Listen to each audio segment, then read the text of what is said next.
All right, welcome back to Everyday English Pod, everyone. If you're here and you're kind of in those beginning stages of learning English, it can feel like, oh my gosh, where do I even begin? It's such a huge, complicated thing to tackle. Right. But we are going to be talking with an expert who has tons of experience in this area, all about those first steps and, the pieces of the puzzle to really prioritize. Yeah, I think sometimes it can feel like you're trying to drink from a fire hose. Right? When you're first starting to learn a language, you're like, Yeah. oh my gosh, there's so much. Yeah. But there are actually some really practical things that you can do. Yes. And it's not even necessarily, open a textbook. Right. It's about taking a step back and thinking about you and why you are learning English. Yes, that's so interesting that you say that because I think that, goal setting is something that we hear about like in fitness Right. and all these different areas. But with language, it's like, oh, I just need to learn the words. But knowing why, whether it's travel or work or school or just personal interest, Totally. that's so important to kind of keep in mind because that's going to fuel you when it gets tough. Yeah. Like when you're feeling discouraged, Yes. it can help you to just remember, okay, this is why I'm doing it. Right. This is the big goal. Yeah.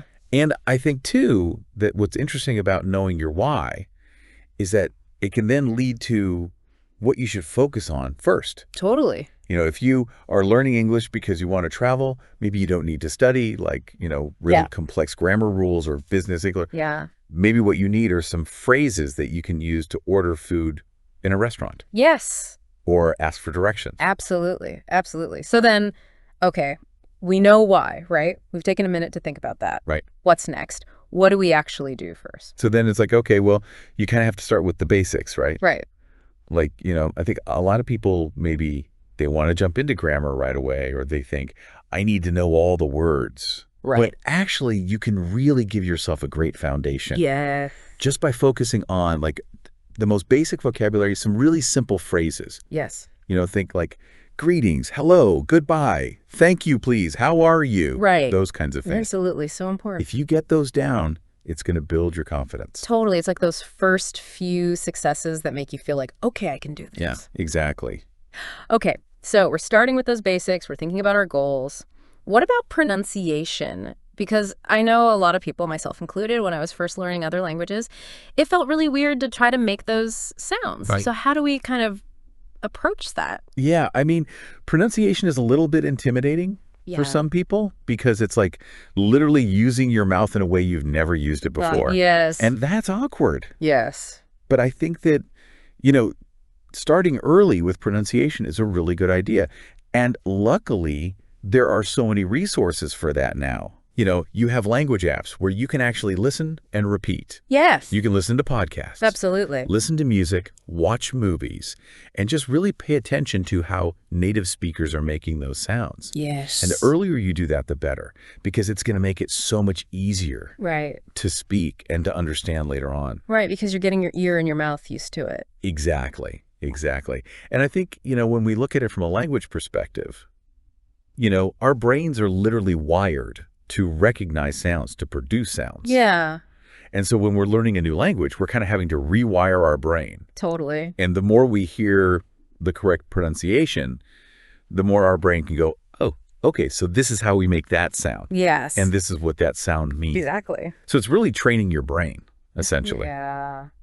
That's so cool. So that leads us right into listening, right? Yes. You're talking about all this listening, and it's like, okay, well, how do we make that a regular part of our lives? Yeah, I mean, I think that listening is one of the most important things that you can do, especially when you're first starting out. Okay. And so the more you can incorporate that into your routine, Yes. the better. So whether that's listening to a podcast, watching videos in English, even listening to music, Yes. the more you can do that, the more it's going to help you to understand the natural rhythms of the language. Yes. How words are actually used. Right. And you're not going to necessarily be picking apart the grammar at that point. Exactly. It's about hearing it in its natural form. Yeah. And I think that's important because if we think about how we learn our first language, we're basically just surrounded by it. Right. As babies and as young children, we're just constantly hearing the sounds of the language. Right. And that's how we start to internalize the patterns and all of those things. Yeah, that makes total sense. So, okay, we're doing all this stuff. How do we organize it, though? Right. So you kind of need to create some sort of plan. Whether that's like an actual written out study schedule or just sort of a plan in your mind. Yeah, I think a lot of people are intimidated by the idea of a study schedule, so it doesn't have to be anything crazy. Totally. But just having some sort of loose framework can really help. Yeah, like maybe you decide, okay, I'm going to set aside 20 minutes every day. Yes. Or, half an hour or an hour, whatever works for you. Right. But the important thing is to try to do it consistently. Yes, that's what I've heard too, that it's more about short bursts regularly than like cramming for hours and hours. Exactly. And I think it's because our brains learn better that way. Okay. If we have these like short, consistent bursts, we're actually forming a habit. Yeah, And our brains can really start to absorb that information. that makes sense. So while we're in that learning mode, what about actually bringing English into our environment, even when we're not actively studying? Yes. So this is one of my favorite things to tell learners is to try to surround yourself with English as much as possible. And it can seem a little bit silly, Yeah. but it's really effective. Yeah. So, simple things like you could label things around your house with their English names. Okay. You could change your phone language settings to English. Right. And the reason why this is helpful is that it's just giving you more exposure to the language. Yes. It's sort of like passive learning. Right. You're not necessarily studying, but it's sinking in. Exactly. And it's making English feel more and more like a natural part of your life. Right. It's not this thing that's separate. It's becoming more integrated. Exactly. Yeah. All right. So we have this sense of bringing it into our lives. Right. But I think a lot of people are like, okay, but I need something a little bit more concrete to work with. So Right. what are some good tools? Yeah. So luckily, there are so many tools out there. Okay. And one of the most popular, probably that people know about, are language learning apps. Right. So, things like Duolingo, Babbel, Yes. Memorize. yeah, Memrise, all sorts of apps like that. Yeah. And they're so interactive. They are. It's kind of amazing how much they've taken off, right? Right. They're really fun. Yeah. And I think especially when you're first starting out, they can be really motivating because Right. they kind of make it like a game, right? Totally. So they're good for building vocabulary, getting used to basic grammar, Right. and, they often have ways to track your progress, which is also motivating. Yes. Yes. And don't forget YouTube.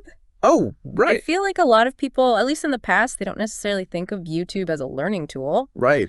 But it's amazing how much free content there is. Yes. And you can find anything from the absolute basics of grammar to tips for conversation. Right. And I think YouTube is great because it's visual, so you can actually see someone. Yes, If you're working on your pronunciation, you can see how their mouth is moving. absolutely. You can see different kinds of visuals. So if you're a visual learner, it's great.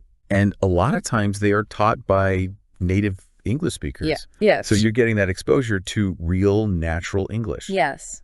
And another good thing about that, too, is you can find people with all different kinds of accents. Absolutely. So you're not just hearing one type of English. Right.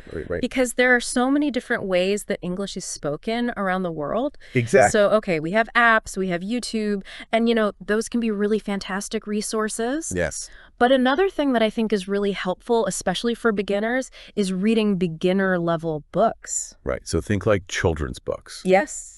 Maybe short stories. Yeah. Or books that are specifically designed for English language learners. Right. And this can be great because it helps you to get used to seeing English in a written form Right. and seeing how the grammar works in real sentences. Right. So it's another way to kind of absorb those patterns naturally. Yes. Yes. And then, of course, we have podcasts Of course. like this one, right? So what do you think? Yeah. I mean, The benefit is of listening to, podcasts in English for your English language learners. I think the great thing about podcasts is that they're really accessible. Okay. Yeah. You can listen to them while you're doing other things. So it's a really great way to kind of multitask. Yes. And you get exposed to natural conversation. Yes. So you're hearing how people actually talk, the rhythm of the language, the intonation, Yeah. all of those things that are really important. So, okay, we're taking all this in, we're reading, we're listening, Right. but then we also need to use our voices, Yes. right? Speaking practice is so important. Yeah. I mean, you can listen all you want, but at some point, you need to actually open your mouth Right. and start speaking. Right. And I think a lot of people are afraid to do that Yeah, it can be scary. because it feels really vulnerable, Yes. but it's essential. So what are some ways that we can practice speaking? Well, I think one of the best ways is to find a language exchange partner. Okay, what's that? So a language exchange partner is someone who Okay. is a native English speaker. Yeah. And they want to learn your native language. Okay. So you can get together and you can help each other. So I help them with my language. Exactly. They help me with English. That's a really cool idea. Yeah. And there are a lot of websites, Okay. apps where you can connect with people. Okay, cool. So it's a really great way to, meet someone. You get to learn about their culture. Yes. They get to learn about yours. Yeah. And it's just a fun way to practice. It's like a built-in accountability partner. Totally. Yeah. It's like, okay, I have to show up. I need to practice. That's great. And what about if you can't find someone to practice with right away? Like, are there things that we can do on our own? Yeah, absolutely. I mean, I think one of the easiest things to do is literally just talk to yourself. Okay. I know it sounds a little crazy, but Yeah. it really works. So you can just describe what you're doing. Yeah. Like narrate your life. Exactly. Like you're narrating your life. Okay.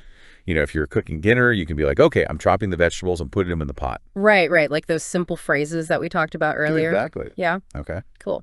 And then what about games? Because I've heard that games can be really helpful for learning languages. Yeah, absolutely. There are a lot of games out there now. Okay. Specifically designed to help people learn languages. Okay. So, you can find games that focus on vocabulary, Okay. grammar, pronunciation. Okay. Cool. And it's just a fun way to kind of sneak in a little extra practice. Right. Because you're not necessarily thinking, I'm studying. Exactly. You're just having fun and learning at the same time. Right. What about something as simple as like a notebook?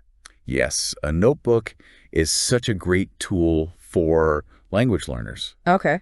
Use it to write down new words and phrases that you learn. Okay. Maybe jot down grammar rules. Okay. And the act of writing things down can actually help you remember them better. Okay, cool. So it's a great way to just kind of solidify what you're learning. Yeah, because then you can go back and review. Exactly. And it's also nice to have that visual record of your progress. Right. It's like, oh, wow, I've come a long way, because it's easy to get discouraged when you feel like, oh, it's so slow. But then you look back and you're like, actually, I've learned a lot. Exactly. So we have all these tools. We have kind of this loose framework Right. of maybe a schedule or at least some sort of plan. Yeah. But what about the habits? Like, what are the things that we can do to make sure that we're studying effectively? So I think one of the most important things is setting small, achievable goals. Okay. So rather than saying, I want to be fluent in English in 6 months, Right. which can feel really overwhelming. Yeah. Break it down into smaller chunks. Okay. So maybe you say, okay, today I'm going to learn 5 new words. Yeah. Or I'm going to practice speaking for 10 minutes. Okay. Yeah. Just something that feels manageable. Right. And it's going to vary. Right. Depending on the person, Absolutely. their schedule, their lifestyle. Their goals, yeah. And just as important as learning new things, I think, is reviewing, right? Yes, Like, what's the point of learning all this stuff if you're just going to forget it? exactly. Yeah. I think that's one of the biggest mistakes that learners make Oh, okay. is they focus so much on the new material Right. that they forget to go back and review the stuff they've already learned. Yeah. It's like if you're lifting weights, you're not just going to go up in weight every single time. Right. You have to go back and kind of maintain that muscle. Exactly. Yeah. And it's the same thing with language. Okay. You have to keep those neural pathways strong. That makes sense. So we have these goals we're reviewing. What about our environment? Yeah. So I think having a dedicated study space can really help. Okay. What do you mean by that? So that means finding a place in your home or wherever you like to study Okay. that is quiet, Yeah. where you can focus, minimize distractions, Right. turn off your phone. Yeah. Put it on Do Not Disturb. Exactly. And having that consistent space can kind of signal to your brain, okay, it's time to learn. Oh, that's really interesting. So it's almost like you're training your brain to be like, okay, when I'm in this space, Exactly. like go time. What about time of day? Because some people are morning people. Right. Some people are night owls. Right. Does it matter when you study?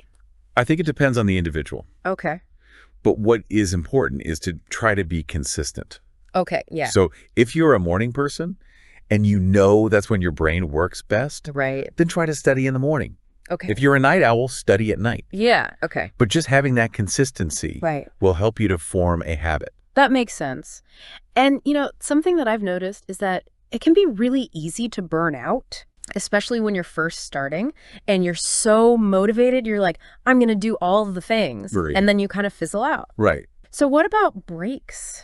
Yeah, breaks are so important. Okay. And I think that, again, people forget to do that. Right. They think, okay, I need to study for an hour straight. Right. But actually, our brains work better when we take breaks. Okay. So I would say, even if you're just studying for 20 minutes, take a 5-minute break. Yeah.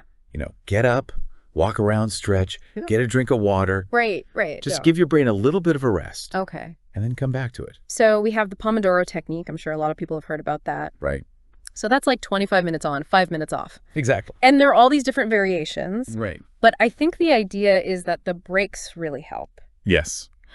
What about celebrating the small wins? Because I know, like you said earlier, it's really easy to get discouraged. Absolutely. Yeah. But what if we can actually celebrate those small milestones? Yes. I think this is so important because it helps to keep you motivated. Okay. If you feel like you're making progress, you're more likely to keep going. Right. So every time you reach a small goal, celebrate it. Okay. Whether that's finishing a chapter in a book Right. or having a successful conversation with a language partner, Yes. whatever it is. Yeah. Just acknowledge it. Yeah. Be proud of yourself. And that's going to vary, right, for different people. It's like, what are you actually motivated by? Is it a small treat? Is it buying yourself a book? Right. Exactly. It could be anything. Okay, so we're talking about all these habits. Yes. We're talking about all these different ways to approach the learning. Right. But I know that a lot of people are just terrified of using their voices. Right. Like, they can do all the studying in the world, but as soon as it's time to actually speak, Yeah. they freeze. Totally. So how do we work with that? So I think one of the best things you can do is just start small. Okay. Don't try to jump into like a big presentation Right. or a conversation with a native speaker right away. Yeah.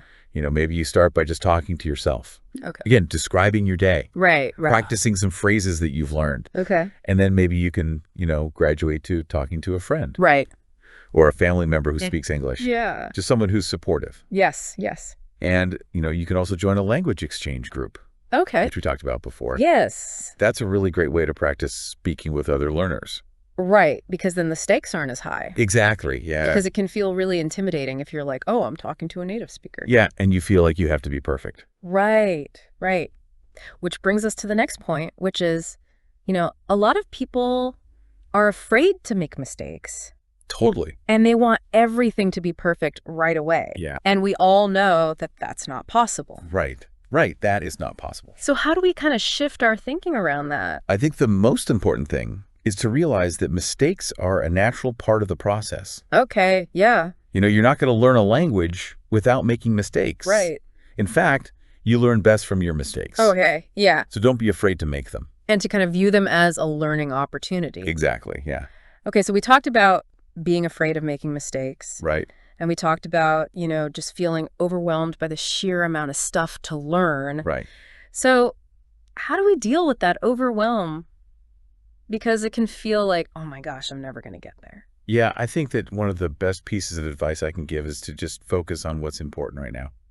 Okay. So, in the beginning, you don't need to know every single word. Right. You don't need to know all the complex grammar rules. Right. Just focus on the basics. Focus on the things that are going to help you to communicate in everyday situations. And what about when we encounter native speakers? Because I think one of the biggest challenges that learners face is listening to native speakers when they're speaking at a normal speed. Right, right. So how do we work with that? Yeah, I think it's important to realize that you're not going to understand everything right away. Yeah. It takes time. Okay. But what you can do is try to focus on the key words. Okay. So listen for the most important words in the sentence. Yeah. And try to get the general gist of what they're saying. Okay. And the context. Yes, context is everything. Right. So if you're in a restaurant, they're probably going to be talking about food. So just kind of use those clues. And what about subtitles? Subtitles are a great tool. Okay. Especially when you're first starting out. Okay. So if you're watching a movie or a TV show, turn on the subtitles. It's going to help you to connect the spoken word with the written word. Yes. And it's also going to help you to pick up new vocabulary. And it's something that you can eventually wean yourself off of, right? Yeah. As you start to understand more. Exactly. Yeah. Okay. And I think one of the biggest challenges that learners face is just staying motivated. Right.